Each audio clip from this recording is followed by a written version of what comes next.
John Oliver has made yet another statement about women's and girls' sports being infiltrated by trans athletes, specifically biological boys. Now, he says this is totally okay. In fact, these biological males pose no threat to the girls that they would be competing against, and we should worry about other things when it comes to the rights and lives of young women. Now, you know what? I could eat John Oliver up on this statement, but I don't have to because somebody else decided to do it for me, J.K. Rowling. First, we're going to watch what John Oliver had to say. Now, this is a small clip that's going viral that sort of puts his general point forward for you. You can go watch the rest of his monologue if you'd like, but he's specifically talking about this issue in relation to the Kamala Harris campaign. And he said that Kamala really could have come out with a statement about transgender individuals who want to play in women's sports that would have shut down the entire debate.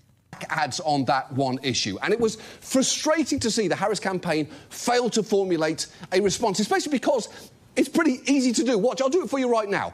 As we've discussed before, there are vanishingly few trans girls competing in high schools anywhere. Even if there were more, trans kids, like all kids, vary in athletic ability, and there is no evidence they pose any threat to safety or fairness. It is very weird for you to be so focused on this subject. And finally, if you genuinely want to address the biggest concern for most girls who play high school sports, you'd be less worried about this and more about the creepy assistant volleyball coach who keeps liking their posts on fucking Instagram.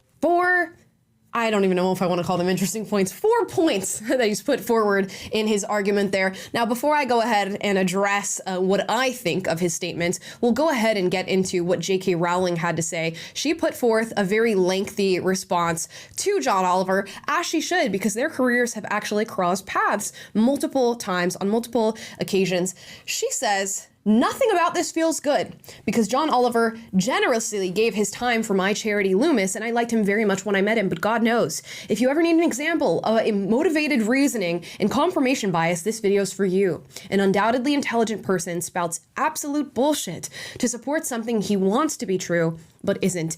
Emphasis on the fact that he really wants this to be true. So much so that he's willing to engage with this sort of cognitive dissonance that he has on this issue compared to others. And he really believes that he's protecting women in his stance on this, which just blows my mind. But we'll get to that in just a moment. According to the UN, female athletes have lost nearly 900 medals to trans-identified men competing against them in women's sporting categories. Girls have been ousted from teams to make way for boys. Women have suffered serious injury playing against trans-identified men. See Peyton McNabb mentioned below, and there are many other instances where this has happened.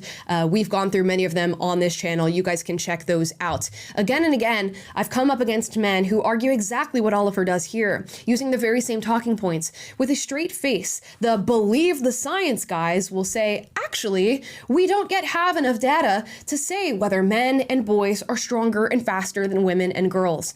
And the Be Kind crew can't see what the issue is. Why are you bothered? It only affects a tiny minority of females. And it's very interesting that they start off with this argument that it only affects a small minority of people. Why do you feel the need to minimize the issue before we discuss the real basis for the issue, the objective facts surrounding the issue? They feel the need to minimize it because they know it's wrong. They can feel it's wrong. And on the other end of it, they have to say, well, it is a wrong thing, but it's only affecting a few people. So why do you care so much? Let's go on and read more of her statement here. To prove their progressive credentials and, coincidentally, I'm sure, indemnify themselves against repercussions from cultural elites in the media, academia, and publishing who've showed themselves more than ready to kick people to the curb for failing to mouth the approved mantra, people with a lot to lose are currently prepared to make idiots of themselves. They'll share unabashedly into a camera and insist that their audience's eyeballs are incapable of seeing what's plain as day, and that there's something wrong with the great unwashed for believing that girls are being robbed of opportunities and put at physical risk. If you want to tell the world you're happy to watch females suffer injury, humiliation, and the loss of sporting opportunities to bolster an elitist postmodern ideology embraced by a minute fraction of the world's population, fair enough. You're allowed your opinion. But if you've just told girls they don't deserve fair sport, maybe rethink using all too real and common sexual predation against young women as a punchline for your edgy closing joke. which is exactly what John Oliver chose to do. Instead of really looking to camera and saying, here's my case for why this should be allowed, and saying I really do care about women, we'll just throw a little joke in there about a predatory assistant coach who is liking their images on Instagram. And just so John Oliver knows, those two issues are not mutually exclusive. We can care about both of those things at the same time. And funnily enough, the issue that John Oliver is addressing in his monologue actually sort of plays a role in that creepy assistant coach that he seems to want to joke about at the end there. I think we all care when predatory people are placed in close proximity to children. But John Oliver is also defending a position that leaves a wide open loophole for that predatory assistant coach to just go wherever he may please, as close to these young girls as possible. He can simply identify as a woman and not only be allowed to compete in female sports, but he'll be allowed in the locker rooms of young women and girls simply by raising his hand and saying my pronouns are she, her. Now, J.K. Rowling does a beautiful job in addressing everything that John Oliver said here. And it's interesting that we even have to respond to what he said here. We know what the truth is. We know that boys have a biological advantage over young girls, especially once they've gone through puberty. And we can see that with our very eyes, but they feel the need to try to pull the wool over them and tell you that what you're seeing is not actually true. In fact, why do we even have a separation between male and female sports at all if everything is the same and there's no actual advantage and there's tons of variety, especially amongst young children? These divisions exist for a reason. Title IX exists for a reason, although it's been rewritten, I guess, in something that's been celebrated by John Oliver, by this past administration, the Biden administration. Don't let them trick you. Don't let them say that what you're seeing with your two eyes isn't true. And you know what, John Oliver? It's one thing to lie in a sort of victimless way. It's another thing to perpetuate a lie where real victims exist on the other end of it. And for the sake of time and brevity, I will stick to the issue of sports because we know there are countless female victims that exist all within the realm of gender ideology and this lie that we've been told that men can simply identify as women and they become one. In sports, we're seeing girls who are constantly having opportunities taken away from them. We've watched it recently in the Olympics. Iman Khalif, were we all there for that? Where everybody was raising their hands and saying, I'm pretty sure this competitor has male chromosomes. We were called liars, conspiracy theorists. Come to find out months later, that individual was actually a biological male.